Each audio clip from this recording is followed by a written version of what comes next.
Hello, ഇന്ന് നമ്മളുള്ളത് തിരുവനന്തപുരം സൂവിലാണ് കേട്ടോ. ഏകദേശം 10:30 ആയപ്പോഴേക്കും നമ്മൾ അവിടെ എത്തി. ഇതാണ് കേട്ടോ കനകക്കുന്ന് പാലസ്. ഇതിന്റെ തൊട്ടടുത്താണ് നേപ്പിയർ മ്യൂസിയം. നമ്മൾ ആദ്യം സൂവിലാണ് കേട്ടോ കയറുന്നത്. സൂ മൊത്തം കവർ ചെയ്യാനായിട്ട് ഏകദേശം 2.5 മണിക്കൂർ എടുക്കും. അങ്ങനെ നമ്മൾ ടിക്കറ്റ് ഒക്കെ എടുത്ത് സൂവിന്റെ അകത്തേക്ക് കയറിട്ടോ. 10 മണി തൊട്ട് 5 മണി വരെയാണ് വിസിറ്റിംഗ് ടൈം. ബഗ്ഗി സർവീസും ഉണ്ട് കേട്ടോ. നമ്മൾ നടന്നാണ് പോയത്. മോന് ആനിമൽസിനെയും ബേഡ്സിനെയും ഒക്കെ ഇഷ്ടമായ കാരണം കൊണ്ട് അവൻ നന്നായിട്ട് എൻജോയ് ചെയ്തു കേട്ടോ. പിന്നെ ചുറ്റും മരങ്ങളുള്ള കാരണം കൊണ്ട് ചൂട് നമുക്ക് അധികം തോന്നുന്നുണ്ടായിരുന്നില്ല. ഇത് കുന്തിരിക്കത്തിന്റെ മരമാണ് കേട്ടോ. പിന്നെ വീഡിയോ കാണുന്ന ആരെങ്കിലും സബ്സ്ക്രൈബ് ചെയ്യാതെ കാണുന്നുണ്ടെങ്കിൽ സബ്സ്ക്രൈബ് ചെയ്ത് സപ്പോർട്ട് ചെയ്യണം കേട്ടോ. നിങ്ങൾക്ക് വീഡിയോ ഇഷ്ടപ്പെടുകയാണെങ്കിൽ ലൈക്കും ചെയ്യണം. നിങ്ങളുടെ അഭിപ്രായം കമന്റ് ബോക്സിലും പറയണം കേട്ടോ.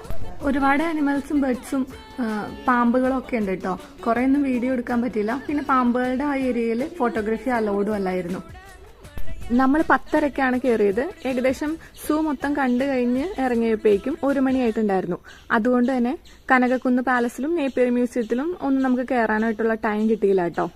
സൂവിൽ എനിക്ക് ഏറ്റവും ക്യൂട്ടായിട്ട് തോന്നിയത് ഈ വൈറ്റ് കളറിലുള്ള മാനാണ് കേട്ടോ. നല്ല ഭംഗിയുണ്ടായിരുന്നു അതുങ്ങളെ കാണാനായിട്ട്. 1 മണി കഴിഞ്ഞതുകൊണ്ട് തന്നെ നമുക്ക് നന്നായിട്ട് വിശക്കുണ്ടായിരുന്നു. പിന്നെ ഉച്ച കഴിഞ്ഞ് നമുക്ക് വേറെ പ്ലാനും ഉണ്ടായിരുന്നു. അപ്പൊ ലഞ്ചൊക്കെ കഴിച്ച് ഞങ്ങൾ നേരെ റൂമിലേക്കാണ് പോയത്. അപ്പൊ അത്രേ ഉള്ളൂ ഇന്നത്തെ വീഡിയോ. വേറൊരു വീഡിയോയിൽ കാണാം. ബൈ.